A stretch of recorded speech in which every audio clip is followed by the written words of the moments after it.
All right, y'all, so here's my 2016 F-150 with a 5.0.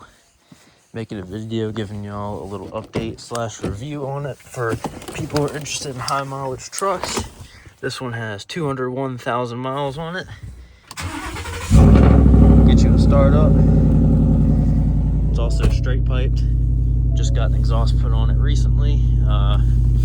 Originally I just had the muffler cut, and recently I got the resonator cut out with 3-inch pipe with the factory wide pipe all the way back. And it exits in front of the passenger rear tire, nice and loud. It sounds wonderful. I got plenty of videos posted of that, of shorts. I don't know if I think I also have a full-length video talking about the exhaust too, but that's just a little detail in the actual comparison of this video. Might be a little bit of a driving POV because I am getting ready to go and take this truck to a car wash. But here's the interior. Just a little bit of wear here and there, some scratches. Probably a few of those are for me over time. There's 2 cracks here. I'll be dropping my phone. But other than that, everything is pretty mint. Seats just have a little bit of wrinkle, no tear. Oh, there's a penny down there. Rear seats, absolutely mint. I'm the second owner of this truck. I bought it last year in January, so I've had it for over a year now. The truck had 183,000 miles on it, so I bought it already as a high mileage vehicle in present day, like you can see. And like I said, it has 201,000 miles. So I've put almost 20,000 miles on it in my time of having it.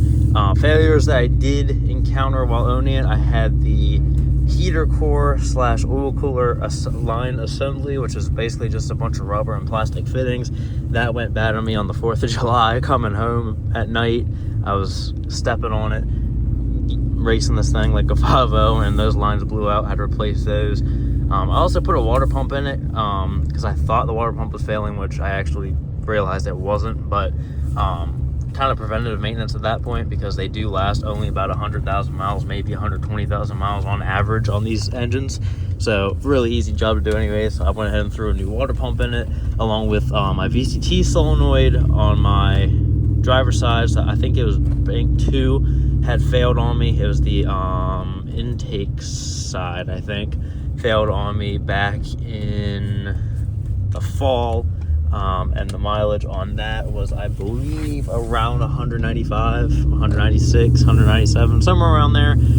Really easy fix as well if you're mechanically inclined. I'm an actual mechanic, so obviously wasn't bad for me at all. Not a big deal. There's a spark plug cylinder seal that is leaking on this truck right now that I've been too lazy to fix.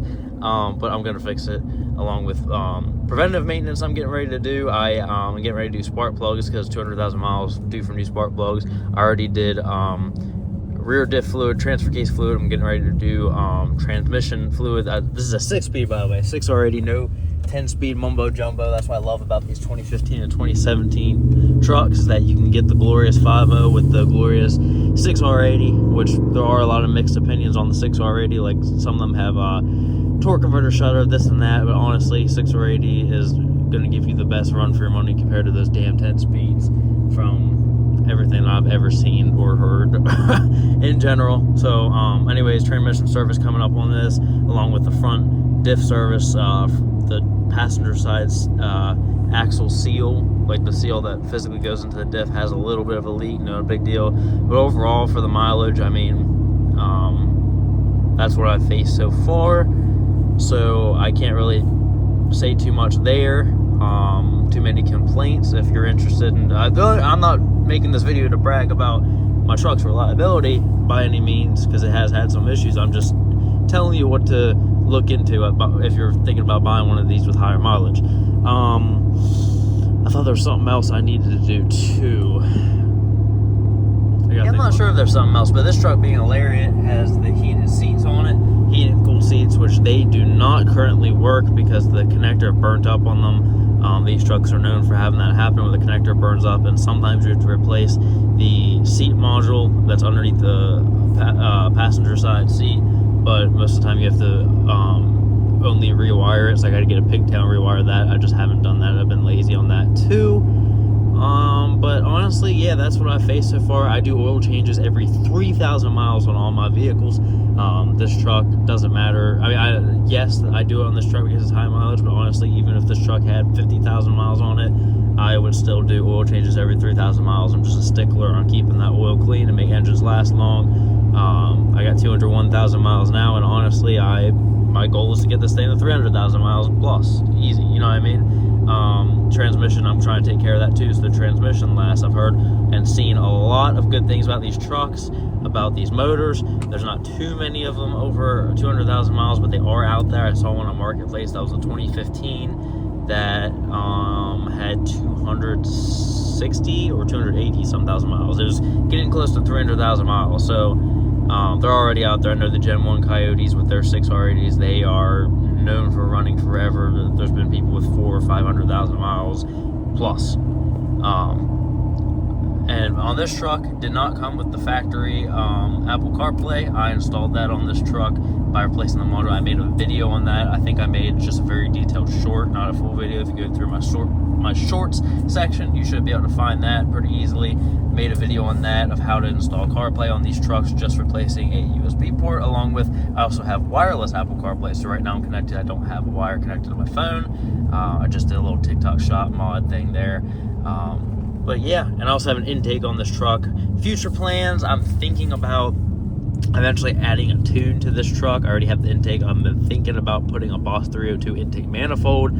I just don't want to go too crazy. I want to keep reliability good and simple, but at the same time, these 5.0s are great and reliable as they are, so you kind of don't even really have to worry about that with making modifications like that. 385 horsepower stock, plus with the intake and the exhaust, I'm already over 400 easily for that, and then with the manifold and tune, I'd probably be pushing closer to 450 with all of that. But honestly, not too much to go into this video, just kind of give a little detail as to what I have had to do to this truck over the time that I've had it, and how I feel about it having the mileage that it has. And honestly, I love this truck. Of course, there's going to be little things here and there to do because of the mileage, things that are going to wear and tear and go out on me.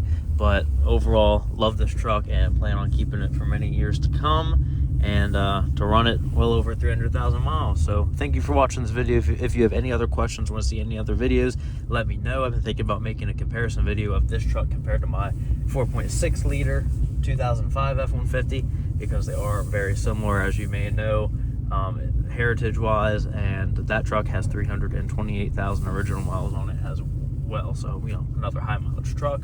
And if you're thinking about buying one of those or one of these, I can always make a video comparing those. But yeah, thank you for watching this video, and I hope you all. I did also want to add a few things that I did forget to mention since I pulled out my book. I keep detailed listings of all the services I do this truck, and then before I made this book, well, when I first ever started this book, I added some of the things that I did previously before I could get dates and mileage recorded. Wheels and tires I put on this truck, that's just a mod. Water pump, heater core / oil cooler lines, already said that. New coolant, which I did along with that service. My radiator did fail on me on December 15th. I replaced that of 2025. I don't remember the mileage on that, 190 some thousand miles, had a pinhole in it, replaced the radiator, not a big deal.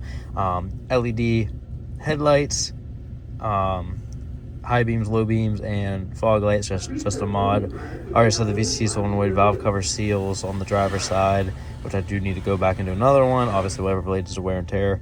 Upper control arms, did that with the leveling kit. You get the intake. Tint, I have 15% tint. If you like the tint, how it looked on my truck, 15% all the way around. And then the sunroof needed repaired. Moonroof is actually what it is, panoramic moonroof. If you're having a problem with the leak on this truck, mine was coming out that passenger side. I made a couple of videos on it, that passenger side A-arm, and dripping onto the floor. They ended up having to go through and reroute the drains, and it fixed it. Originally, I was getting all these bullshit quotes and all this and that fixes from another place. I spent a lot of money. I think I spent like well over $200, no, $400 getting the tracks rebuilt on this thing, because they're telling me that's what was wrong with it, and it wasn't. I ended up spending like $200 from a place called Water Doctor here, and they rerouted the drains, and it's been fixed ever since, thankfully. I think that rear third brake light has a little bit of a leak on the one side. Every once in a while I've seen a little bit of dampness on the headliner, but other than that, that's been okay. So that's another thing to expect with these trucks: higher mileage, panoramic moonroof, be prepared for those leaks as well. But yeah, I just wanted to add those in before I conclude the video to give you an actual full detail of things that I've faced.